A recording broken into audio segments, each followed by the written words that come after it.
Hello, this is cjhoyle. In this video, I'm going to demonstrate how to fix a loose wheel bearing on a bicycle. So the rear wheel on this bike has a loose wheel bearing. Let me show you how you can check this. To test this, take one of your hands and place it somewhere onto the bike frame like this. With your other hand, place it onto the bike wheel and try rocking the wheel back and forth from side to side like this. As you can see, this wheel moves quite far from side to side, and you can actually hear a clicking sound from it. That's because the wheel bearing on this wheel is extremely loose. However, if you feel any clicking movement from side to side on your wheel, then it means that your wheel bearing is loose and should be readjusted. I should mention, however, before performing this test, you should always make sure that your wheel nuts or quick release are adequately tightened, because if the wheel is not tightly fastened to the frame, then that problem could yield similar results. A loose wheel bearing is a problem that's actually pretty easy to fix. Let's get started by removing this wheel from the bike. If you're unfamiliar with how to remove the wheels, I have a separate video on this topic which will teach you everything that you need to know. So the method for fixing this involves using some wrenches to make some adjustments to the cones inside of the wheel bearing. But before we do that, let's take a moment to understand how one of these wheel bearings actually works.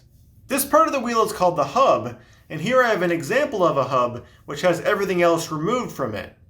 On the inside of the hub there are these big rounded edges which are called cups. Inside each of these cups, a set of ball bearings gets inserted, and these ball bearings roll very smoothly on the inside of those rounded edges. The next part that gets installed is the axle, which, as you can see, has this special piece on it which is called the cone, which also has a rounded edge. That rounded edge rolls up against the inside of those ball bearings. So when I insert this in here like that, and I try and rotate the axle, you can see that that rotates very smoothly because of those ball bearings. There's also another cone that gets installed on this side simply by rotating it onto the axle. So the cups and cones along with the ball bearings are what allow the wheel to spin freely with a low amount of friction. I can adjust how tight or loose this bearing is simply by rotating the cones in opposite directions. If I adjust them so that they're too tight, then when I try and spin the axle, it'll just barely move, and that's because the ball bearings are getting pinched in between the cup and the cone. On the other hand, if I adjust them so they're too loose, then my axle becomes floppy inside of here, which is the problem that I'm trying to fix in this video. Ideally, you want to set the cones so they're just barely tight enough so that you can no longer feel any play in them. So if I tighten these up a little bit more like this, when I try and wiggle this back and forth from side to side, I can still feel a little bit of movement, so I'll go a little bit further than that. I can still feel some movement, so I'll go a little bit further. And now when I try to move it from side to side, I can no longer feel any movement. And when I try and spin this, it rotates pretty nicely. So that's the way that you want to set it, and as you can see, it requires a fair bit of fine adjustment. Now if you were to take this, after you've got the cone set exactly right, and just install it directly onto the bike, the friction from the ball bearings rubbing up against the cones would have a tendency to gradually start to unthread the cones, which would result in the wheel bearing becoming loose again. That's where these things come in, which are called lock nuts. They're really just ordinary hex nuts, but the reason why we call them lock nuts in this application is because they're used for locking the position of the cones in place. There's two cones, and therefore there are two lock nuts. So these get threaded on to either end of the axle. So now I've got those lock nuts installed finger tight, but to actually lock the cones in place, I need to use some wrenches. If you take a look at this cone here, you can see that it has two small flat spots, and there's a special wrench called the cone wrench, which is very thin, which is specifically designed for gripping onto those two flat spots. So I can install this wrench onto there like that, and having this here will essentially hold that cone in the same position. So then when I take another wrench, in this case an adjustable wrench, I can install it onto the lock nut like this, and I can rotate this in the clockwise direction, and I can press really hard on that, and that will lock the cone in position. The other cone on here gets locked in the same way, using the same two tools. This concept of locking nuts is not unique to bikes. I can demonstrate the same thing using this bolt, which has two nuts on it. Right now these two nuts are on there loosely, and I'm able to rotate either of them freely. However, if I rotate them together like this, then using 2 wrenches I rotate these in opposite directions.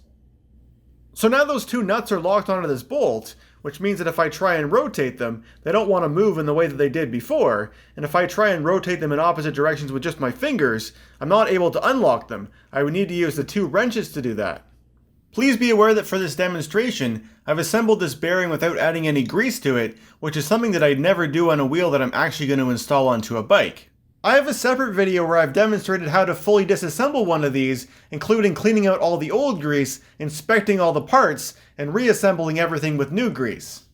So now that we understand how wheel bearings work, let's fix the loose wheel bearing on this wheel.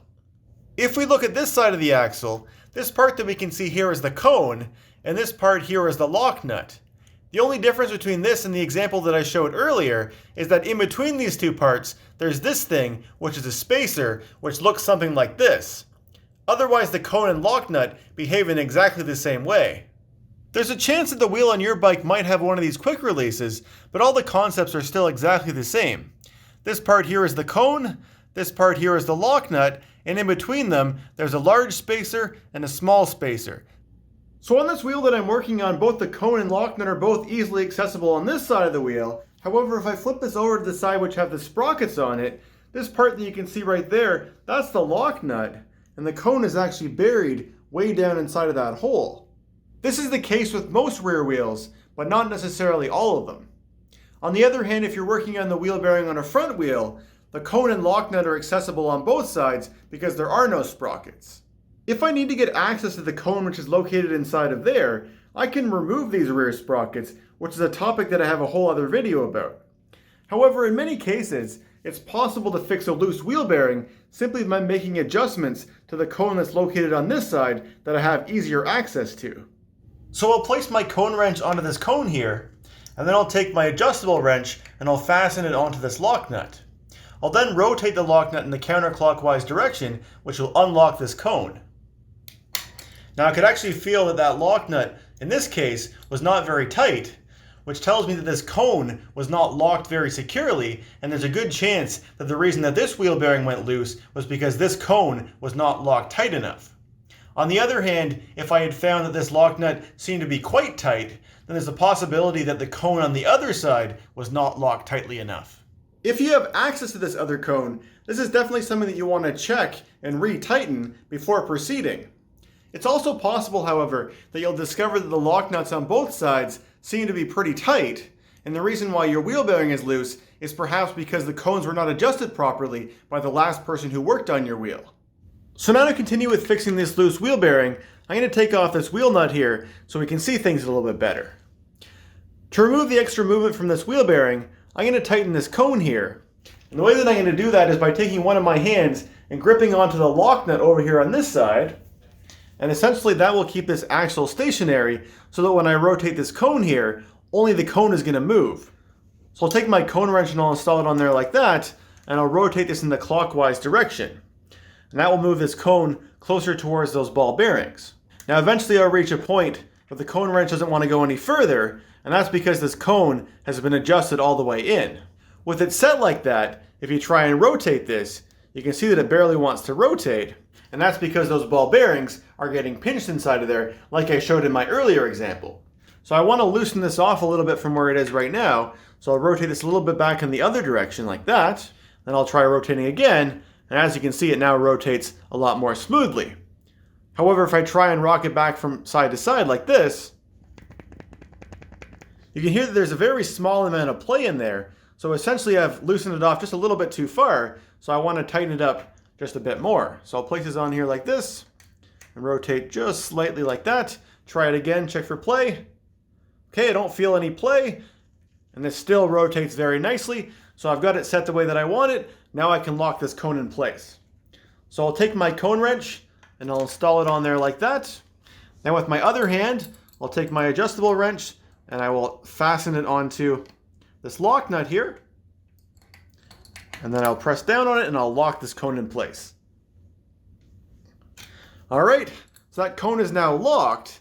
However, that procedure that I just did there with locking it, there's a good chance that may have shifted this cone slightly, so I need to double check it again after I've locked it. So first of all, let's check for play. Okay, I can hear a little bit of play in there. And what that means is that when I did that last operation, some of the rotation that I applied to this lock nut got transferred through the axle and it rotated the cone here off a little bit and basically moved the cone out a little bit. So what I need to do this time is unlock it again, but this time I'm going to counteract that by leaving it so it's a little bit too tight so that when I do that same operation, it's going to loosen it out and it's going to set it just the way that I want it. So I'll place that wrench back on there like that and I'll unlock this. So I'm placing that on here. I'll unlock that like that. And now this time, like I said, I'm going to tighten this up a little bit too far, like that. And like right now, it doesn't rotate very nicely, but my hope is that when I lock it next time, again, that cone is going to move out just a little bit because of the rotation getting transferred to it. So I'll try that again.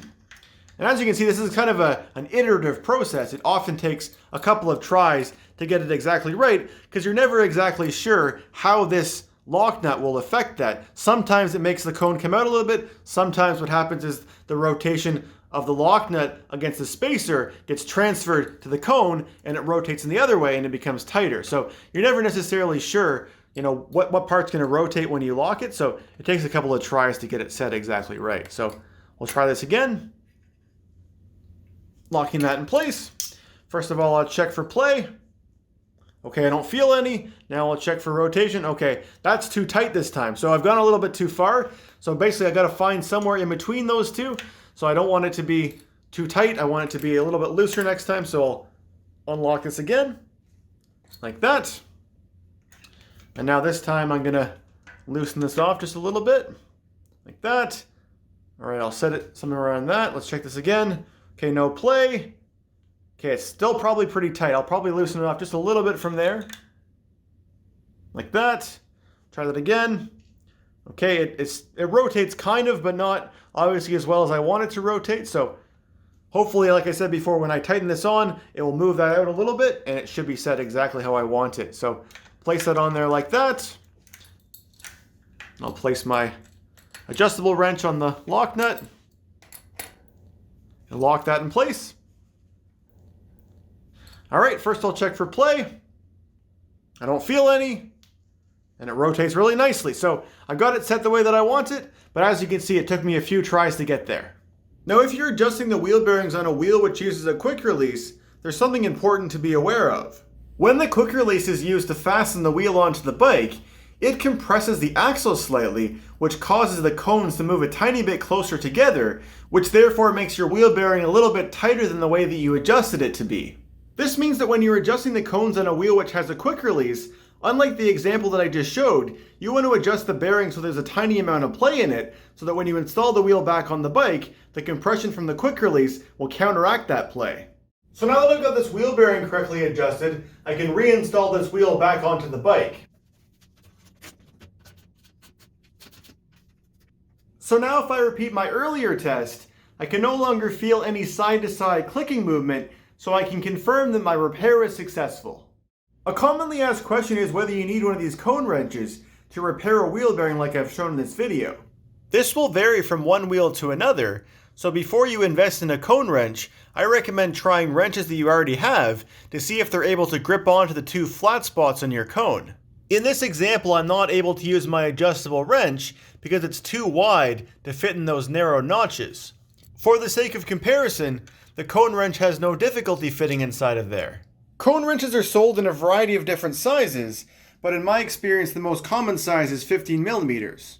If you need to buy a cone wrench, my advice is that you take your wheel with you to your local bike shop and let them help you choose the correct size of cone wrench that will fit the cones on your bike. Anyway, that concludes this tutorial. If you have any questions, please let me know in the comment section below, and thanks for watching.